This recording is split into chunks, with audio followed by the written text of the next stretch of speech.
12 years together, a stable life, everything under control. Yes, my wife has always been strict, demanding, everything had to be according to her rules. But I got used to it. I respected her. I believed that she was like that because she cared about us.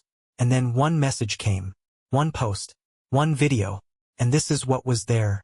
You spend years building something, a life, a marriage, a sense of stability. You tell yourself that as long as you do the right things, as long as you're the right kind of husband, the structure will hold. That's what I believed. That's what I lived by. My wife, Melissa, is the kind of woman who makes people take notice. She's sharp, always put together, the kind of person who walks into a room and commands it without saying a word. When we first met, that confidence pulled me in like gravity. She knew what she wanted and she made sure she got it. Including me. We've been married for 12 years. If you asked anyone who knew us, they'd tell you we were solid. A good couple. We had routines, a nice house, and the kind of marriage people assumed would last forever. On paper, everything was great. I had a steady job in finance, nothing glamorous but reliable. She worked in marketing, climbing the corporate ladder with the kind of ruthless efficiency that made her both respected and feared. She was the planner in our marriage, the one who kept things in order. Every detail of our lives, our schedules, our finances, even the way our home was decorated, had to meet her exact standards. And I never fought it. I respected her.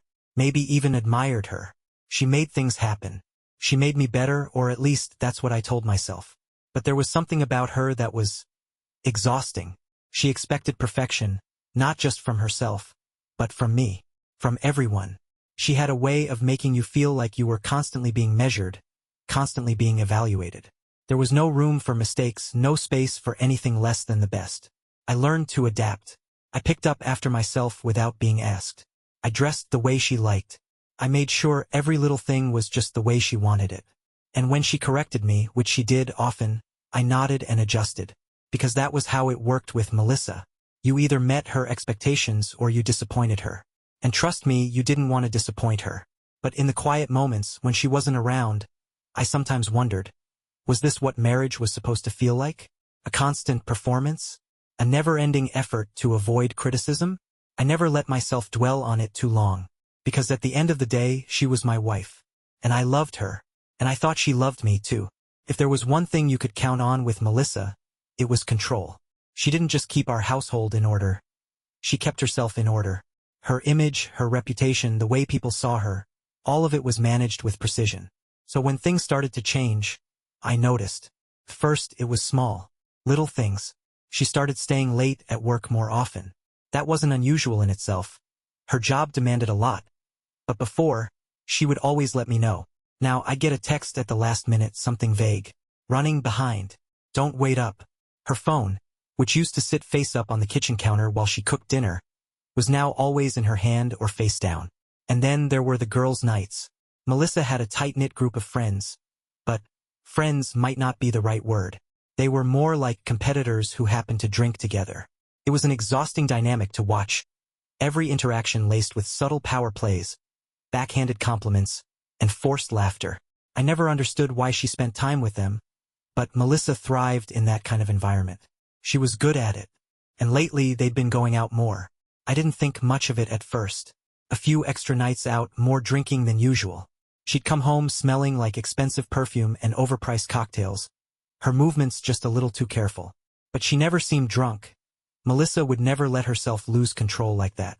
And then came the bachelorette party. One of her friends, Rachel I think, was getting married, and they planned some elaborate weekend in the city. Expensive dinners, a rooftop club, the kind of thing Melissa usually rolled her eyes at. But this time she was excited. "We need this," she told me a few days before. "It's been too long since we had a real night out." I didn't argue. The night of the party, she got ready in our bathroom, the door slightly open. I passed by on my way to the bedroom and caught a glimpse of her in the mirror. She looked different. Her dress was tighter, shorter than usual. Her makeup was heavier. She turned, checking herself from every angle, adjusting the neckline with a look of pure calculation. She wasn't dressing for a night out with friends. She was dressing for attention. I should have said something. I should have asked. But what was I supposed to say? "Hey, why do you look like you're trying to impress someone who isn't me?" So I kept my mouth shut. She kissed me on the cheek before she left. Her perfume lingered in the air long after the front door closed behind her. I spent the night on the couch, flipping through channels without really watching. I don't know why, but something in my gut felt off, like a weight sitting on my chest. She didn't come home until almost 4 in the morning. When she slipped into bed beside me, I could smell alcohol on her breath. But there was something else, too. A scent that didn't belong to her perfume. The days after the bachelorette party felt strange. Not in any obvious way, but in the subtle shifts that only someone who's lived with another person for over a decade would notice. Melissa wasn't acting guilty exactly. If anything, she seemed lighter, like some invisible pressure had been lifted. She wasn't nagging me as much, wasn't making her usual passive-aggressive comments about the way I loaded the dishwasher, or how I should put more effort into my appearance. She was in a better mood, more affectionate, even like something had put her at ease. But I couldn't shake the feeling that something was wrong. Her phone, once a shared household object that sat on the counter or coffee table, had practically become an extension of her hand. She angled the screen away from me when she texted, and if I walked into the room while she was on a call, her tone would change, brighter, more controlled, almost performative. I tried to tell myself I was overthinking. Maybe she really had just needed a night out with her friends. Maybe I was reading too much into things.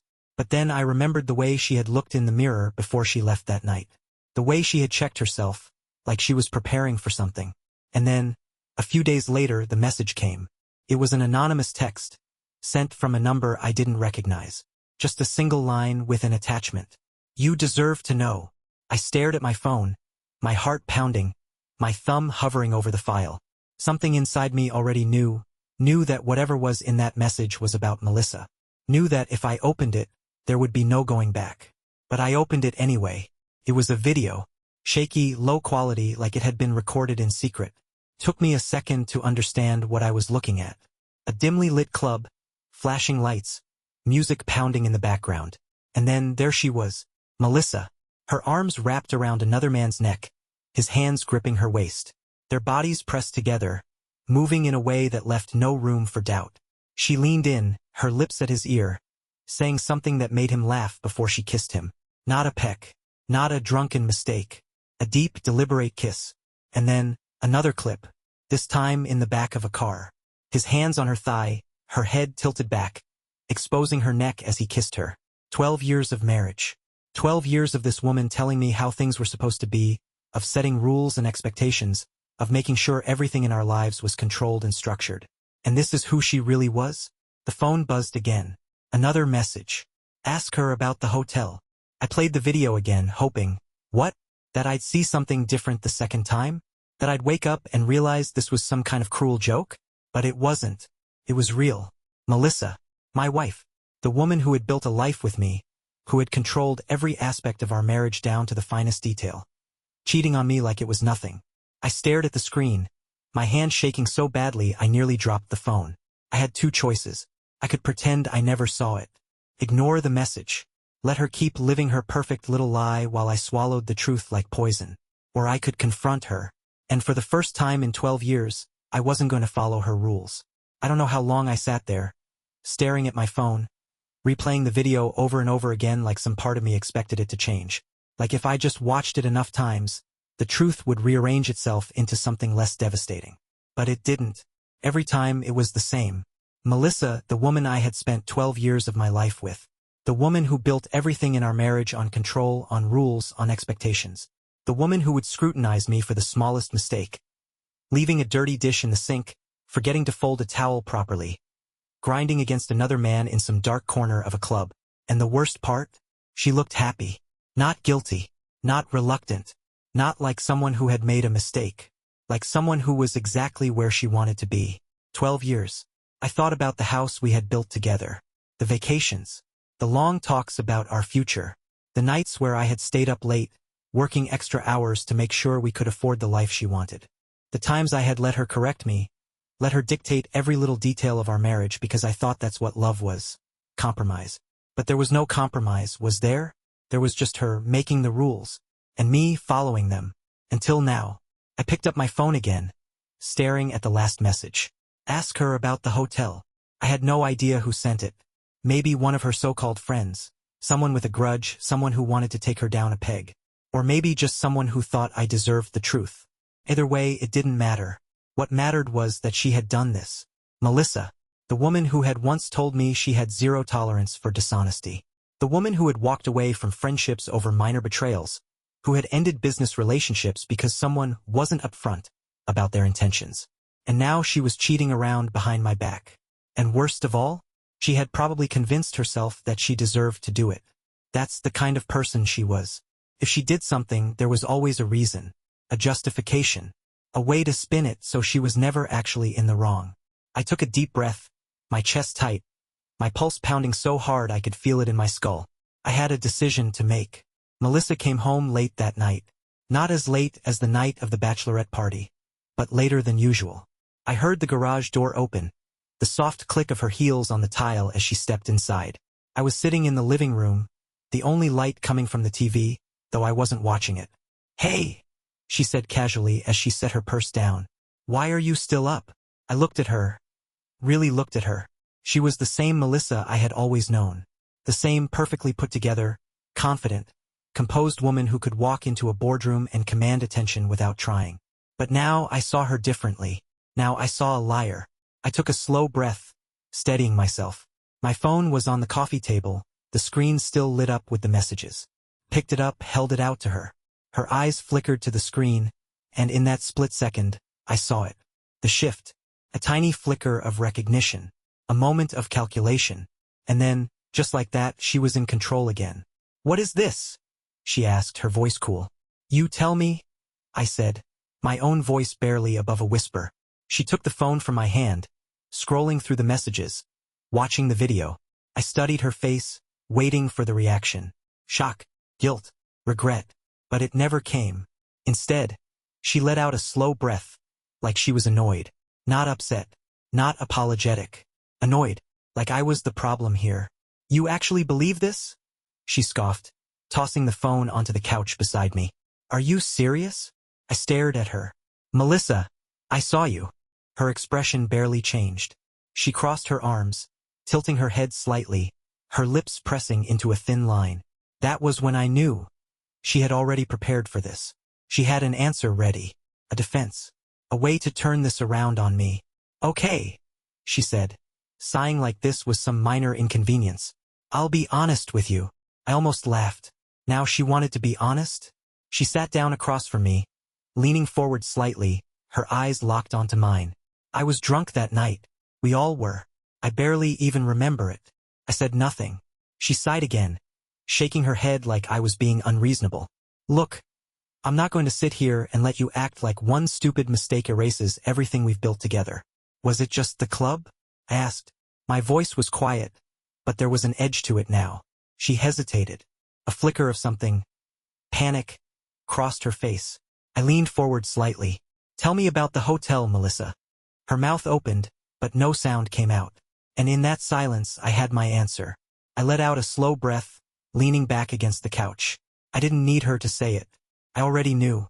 The videos were bad enough, but there was more. More she hadn't told me. More she had done. And she wasn't sorry. She wasn't falling apart. She wasn't begging for forgiveness. She was managing me, trying to control the situation, control the narrative. That's when I realized something.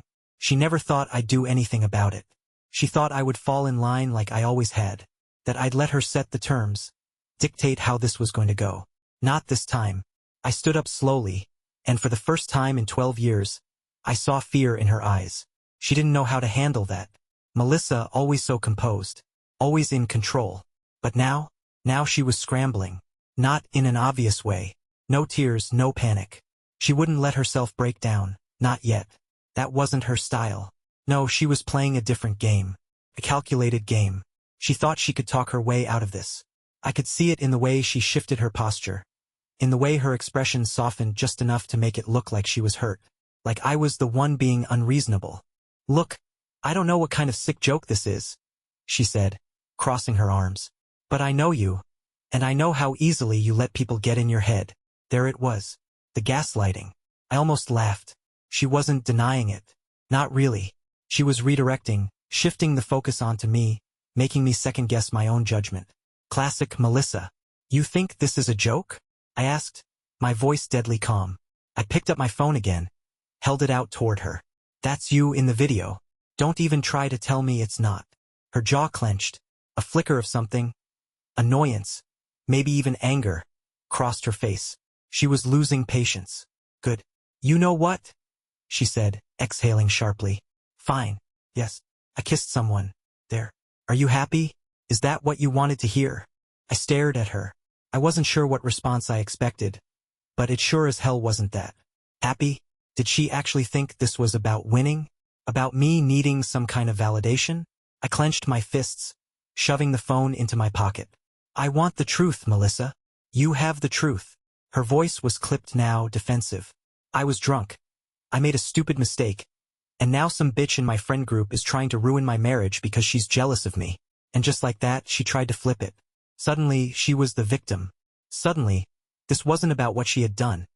It was about some unnamed, jealous woman trying to sabotage her life. The arrogance of it stunned me. Even caught red-handed, she refused to take responsibility. Even now, she thought she could win. I took a slow breath, fighting the urge to explode. Not because I wasn't furious, I was more than I had ever been in my life. But because Melissa fed on control, and I wasn't going to give her the satisfaction of thinking she could manipulate me. So I kept my voice calm, my face unreadable. Tell me about the hotel, I said again. A pause. Just a flicker. Then she scoffed, shaking her head. Oh my God. Are we really doing this? There was no hotel. I didn't even need proof. I could see it in her eyes. You sure about that? I pressed. She let out a dry laugh, exasperated. Yes, I'm sure. I nodded slowly, pulling my phone back out. Without breaking eye contact, I typed out a message to the unknown number. What hotel? A few seconds later, my phone buzzed. I turned the screen toward her. The Park Regent. Room 715. Check the credit card statements. And that was it. The moment she knew it was over, I watched the color drain from her face. Just for a second, just a flicker of real fear, before she locked it down again. Melissa opened her mouth, closed it again. Her hands clenched into fists at her sides. Who sent you that? I shrugged. Doesn't matter. Her eyes flashed with something dark. Anger. Not regret. Not remorse. Anger. Because this wasn't just about getting caught. This was about losing. She hated losing. I sat down slowly on the couch, rubbing a hand over my face. My body felt heavy, weighed down by the sheer exhaustion of it all. I had spent years walking on eggshells around this woman, trying to be good enough, trying to meet her impossible standards. And for what? So she could throw it all away for this? I looked up at her. How long? Melissa flinched. Just a little. What? How long have you been cheating on me? She let out another dry laugh, but it was hollow, forced. Jesus, listen to yourself. I'm not cheating on you. I raised an eyebrow, leaning forward. Really? She folded her arms, her nails digging into her skin. For a moment, she looked like she was debating something, like she was running through possible excuses, weighing which one would sound the most believable.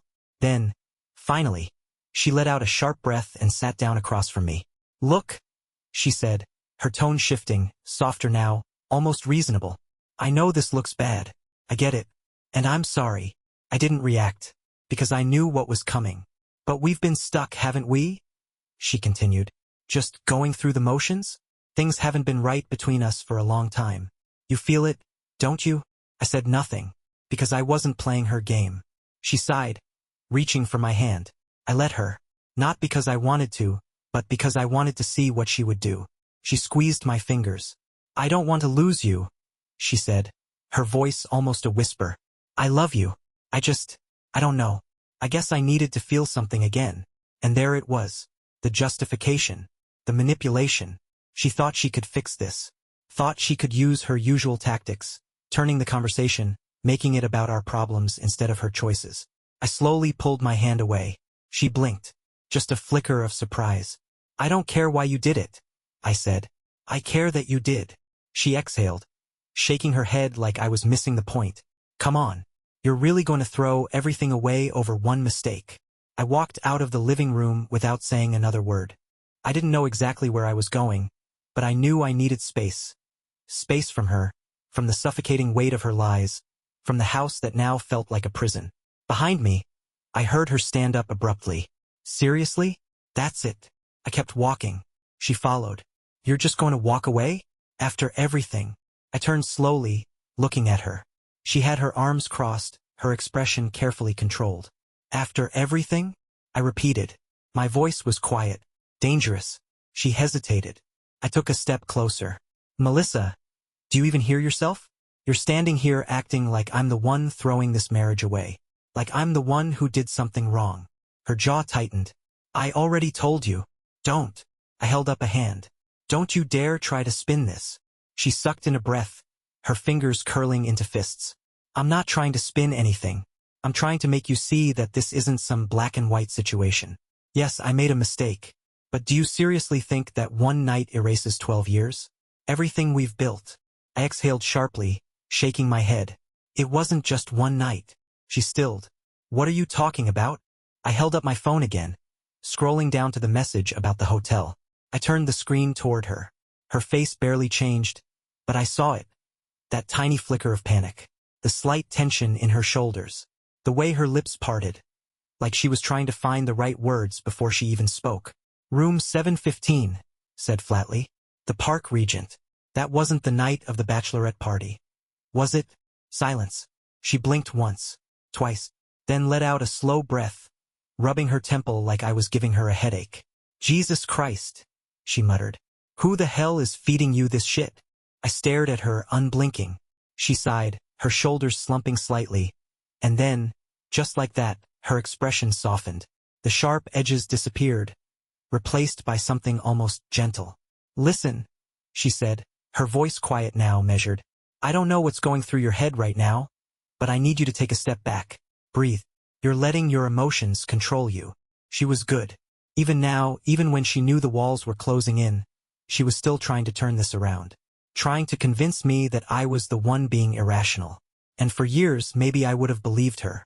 But not anymore. Melissa, I said, my voice dangerously calm. Answer the question. She hesitated for half a second too long.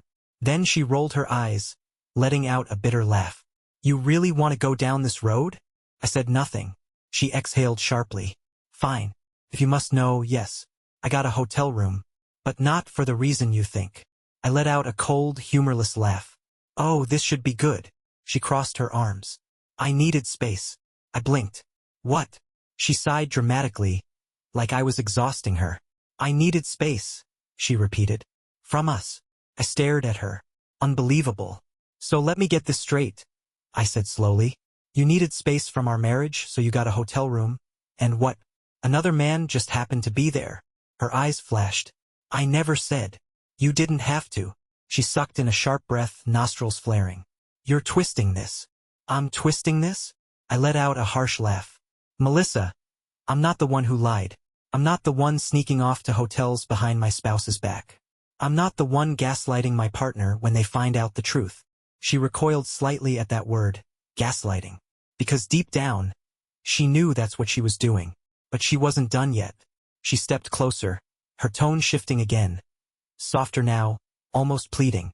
Can we just stop for a second? Please. She reached for my hand, but I pulled away before she could touch me. For the first time since this conversation started, I saw something real in her expression. Not regret, not sadness, fear. You're really going to throw everything away over this? She asked, her voice sharp now. After all these years? Just like that. I let out a slow breath. Melissa, I didn't throw anything away. You did. She scoffed, shaking her head. God, you're being so dramatic. I barked out a laugh. Dramatic? Dramatic. I stepped closer, lowering my voice. Melissa, do you have any idea how insane this is? How insane you sound right now. She said nothing, so I kept going. For years, I have bent over backwards trying to be the man you wanted me to be. I have killed parts of myself just to make you happy. And the one time I hold you accountable, the one time you get caught breaking your own damn rules, I shook my head. You try to gaslight me. You try to play the victim. And when that doesn't work, you act like I'm the one ruining our marriage. She swallowed hard, her throat bobbing. I'm done, Melissa. Her face went still. What? I'm done, I repeated. This marriage? It's over. For a second, she just stared at me. Then she laughed. Cold, hollow sound. Oh, please, she said, shaking her head. You're not leaving. I met her gaze, unwavering. Yes, I am. Her expression twisted. And what? You think you're going to be fine without me? You think you can just walk away and start over? She took a step closer, her voice venomous now. Let me remind you, I'm the one who kept this marriage together. I'm the one who made sure our lives didn't fall apart. You're nothing without me. I held her gaze. Then finally I smiled. You know what, Melissa? I said quietly. We're about to find out. And with that, I turned and walked away. I didn't look back. I walked up the stairs, my footsteps slow but steady, my heart pounding in my chest. I half expected her to follow me to keep arguing. But for the first time in her life, Melissa had no control over the situation. I stood there in the dark bedroom, my breath coming fast, my hands shaking. My body hadn't caught up to my mind yet. I had made my decision, but the weight of it was crushing me. 12 years. 12 years of my life, just gone. I looked around the room, at the perfectly arranged furniture, the spotless dresser, the neatly made bed. Everything in its place just the way she liked it. I grabbed my duffel bag from the closet and yanked it open, throwing in whatever I could reach, shirts, jeans, socks, underwear. I didn't care. I just needed to get out. I was halfway through shoving clothes into the bag when I heard her outside the door. A soft knock. Then her voice measured, careful. Can we talk? I exhaled slowly, gripping the edge of the dresser. For a second, I thought about ignoring her. Just walking out, leaving her behind like she never existed. But I knew Melissa. If I didn't let her say her piece, she would turn this into something else. She would rewrite the story in her head, convince herself, and everyone else, that I had overreacted, that she was the victim. So I opened the door. She stood there in the dim hallway, arms crossed, her expression unreadable.